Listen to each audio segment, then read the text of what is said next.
Sa harap ng kamera, kilala natin si Gene Padilla bilang magaling na komedyante at trusty sidekick. Hi, I am Gene Padilla, but you can call me yours. Galing sa angka ng mga comedians tulad ng amang si Dencio Padilla, natural na ang pagpapatawa sa kanya. Ika nga, it's all in Gene's genes.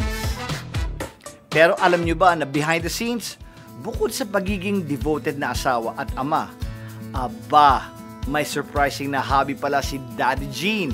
Nagsimula akong mahilig sa pagsusulat kahit nung college days ako kasi lahat ng mga kanta ng mga 90s at 80s yung kadalasan na Tagalog ko. Tapos, nung maging artista ako, pag nagsushow ako, lagi ko kinakanta. Siyempre, cover songs ng iba. Kasi mahilig naman ako kumanta. Naisip ko, bakit hindi ako gumawa ng sarili kong kanta? Sa ngayon, nakabuo na ng isang kanta si Gene at mayroon pa siyang 2 kanta na pinagkakaabalaang isulat sa ngayon. Sa mga gustong sumubok ng songwriting tulad niya, ano bang maipapayo niya? Dapat meron kayong, siyempre, hilig ka sa kanta, sa musika. At siyempre, yung dapat magkaroon ka rin ng passion. Na yung passion na nandun na yung aspeto na kung saan na experiences in life sa mga nangyari sa'yo. Doon pala makakaisip ka ng mga kanta na nababagay sa pagkatao mo.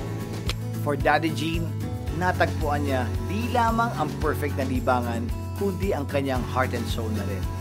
Iyan po si Gene Padilla, ang ating bidang Dad's Entertainment of the Week. Ito na, kasama naman natin dito ang actor-comedian na idol ko talaga. At ngayon is singer, composer pa, Gene Padilla. Teka lang, Aga. Yes! Parang mali Dapat ako nag-intro nun eh. Dapat ikaw pinakilala ko eh. Kasi ang pagkatawag, tinawagan ako eh. Ako raw host. Kasi parang Ikaw ang host ito? Ako host ito. Ikaw? Ako host. Nakita mo, nag-intro na ako eh. Gusto mo, subukan mo. Tingnan natin kung pwede ka. Sige nga, intro mo nga. Hi! Magandang lalaki po ako sa inyong lahat. Mga kaibigan, nandito naman tayo sa bagong episode ng aking show. At syempre walang iba, ang ating guest for tonight ay isang kakambal ko, kamukhang kamukha ko, Mr. Aga Mulak. Thank you, Gene. Maraming salamat. Magandang gabi po sa inyong lahat. Salamat, Gene. Ano ba? Ikaw pala. No, but anyway, Gene, thank you very much sa unlock mo naman ito. Ikaw Maraming pa ba? salamat. Ikaw pa ba? Makasama lang kita, isang karangalan ko na yun. Di ba? Magkakamukha lang naman dapat talaga nag-uusap, di ba?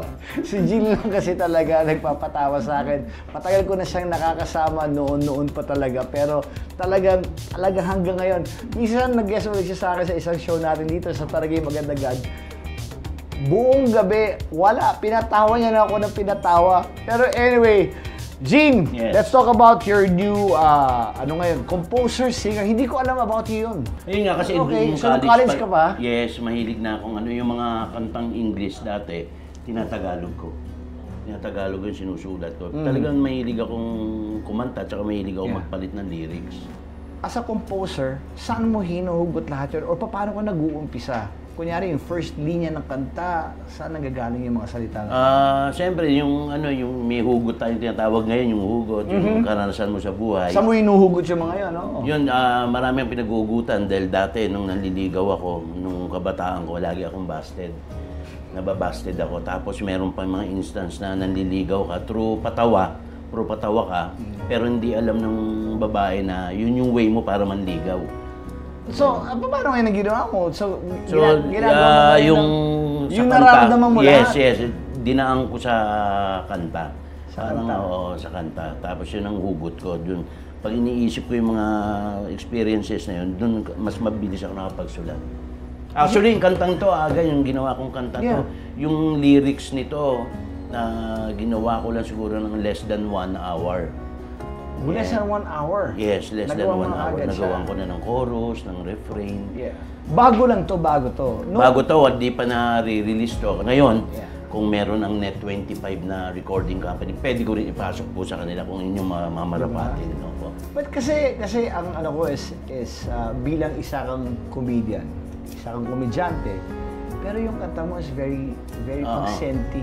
Yes. Kasi usually, pag komedyante, parang nasasabi na kakanta ka ng mga kanta nakakataway, mga ganon. Pero sa'yo, serious eh. Yun ang iba naman kasi, marami sa ating mga artista komedyante, pag sinabi mo komedyan ang gumawa ng kanta, novelty. Di ba? Novelty, Novelty, di ba? yes, tama. Isang hugot ko rito kasi yung sunod na kantang ginagawa ko ngayon sa anak ko na namayapan noong 2018. You know, yeah, gusto ko itanong sa'yo yan, Gene, kasi napag-usapan natin dati yan. Pero parang if it's okay na ma-share mo sa kanilang lahat, sa ating mga viewers, yung story, ano yung nangyari na yan. Yes, noong 2018 na month ng June 29, I lost my daughter, 6 years old. Tinamaan siya ng 4th stage ng dengue. So up to now, mabigat yun. Hanggang ngayon, dala-dala ko yun. Kasi nakaka-trauma dahil nakita ko sa harap ko na namatay yung anak ko. So ngayon, siguro lahat ng dumaan tayong pandemic, di ba, walang trabaho. So ngayon, happy ako, especially sa Net 25, maraming salamat. Dahil nabigyan akong pagkakataon ulit, nagkaroon ako ng gag show dito in Quezon City. At ngayon may upcoming na sitcom na kasama rin ako. So sabi ko, napaka-bless ko, napaka-swerte ko. Dahil siyempre sa Net 25 parang sabi ko nga kila Berwin, swerte ko. Sabi ko, binigyan ulit ako ng isang show. So ayun, thankful lang ako. So lalo ako nagsisipag dahil yung mga kapatid niya ni Justin, maliliit pa din. So, I have a long way to go pa. Dapat matagal pa ako mabuhay. Dapat malakas ako, healthy ako para tuloy-tuloy ako makapagtrabaho. So, isa yun sa motivation ko na sabi ko, gawa ko ng kanta para sa anak ko. So, ngayon, inaayos na namin yung kanta. Yeah. Actually, may melody na. Lalapatan ko na ng lyrics. Ayun. So, ito, aabang ako rito talaga. No. Gene, yung kinikweta mo dinaanan mo. Alam mo, kahit sino talagang tatay. Yes, brother. Sobrang hirap. Hindi mawawala. O, di ba, may nagsasabi, pabayaan mo na. Pero sabi ko nga sa loob ko, kahit siguro sila yung nasa pwesto hanggang ngayon pagdadaanan nila yung pinagdadaanan ko. There was a time kasi lagi na, minsan pag nagdadrive ako, dahil pag sinusundo ko siya, naalala ko, pag nagdadrive ako, pag sinundo ko sa mami niya, lagi kami magka-holding hands nung pag nagdadrive ako. Tapos sabihin lang mag-I love you.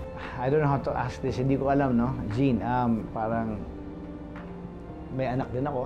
May mga anak din ako. And hindi ko alam ang pakiramdam ng mawalan. Hindi ko alam kung kakayanin ko rin yun, ano?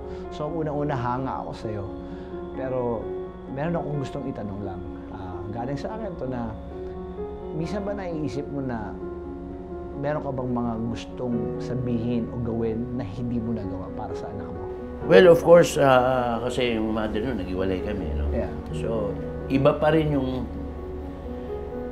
anak mo kasama mo, eh. Kasi ako, nasusundo ko lang siya. Di ba? Nasusundo ko lang siya weekends. Yeah. Minsan, nasusundo ko lang siya sa isang buwan. Minsan, 3 beses. Alam mo yung, siyempre, kulang na kulang. Sa oras. Yung anak at saka tatay na relasyon. So, alam ko marami akong pagkukulang sa anak ko. Pero ano yung sana? Sana matagal ko pa sana kasama. Sana lagi ko siya na I love you. Lagi ko siya natatawagan. So, marami kasi ako na-discover sa anak ko, eh. Nung nasa wake na, na ito pala yung anak ko, ganyan. Ang galing pala mag-TikTok. Kahit pala doon sa lugar nila, siya rin yung comedian. Yeah. Siya yung comedian pala. Mga nasa iyo, ha? Oo, mga nasa sa'yo. Siya yung komedyante. So, siguro, yun ang masakit para sa akin. You know, Gene, hindi naman ako, ayoko naman durugin ang puso mo ngayon sa pinag-uusapan natin. But gusto ko lang idagdag to. Gusto ko sabihin sa'yo na sa dami ng pinagdaanan mo at pinagdadaanan, honestly, galing sa puso ko to. Masayang-masaya ako na nandito ka, na meron ka mga trabaho ulit, and sabi ko nga, you can never put a good man down. You know, parang kahit anong sabihin na, kasi minsan nabagit sa akin ni Gene, dati nung kabataan natin, yung mga nagagawa natin, mali, pagkakamali, you know, lahat yun, pinilit niyang itama, lahat naman dumadaan sa ganyan. Pero ang importante is naitama mo.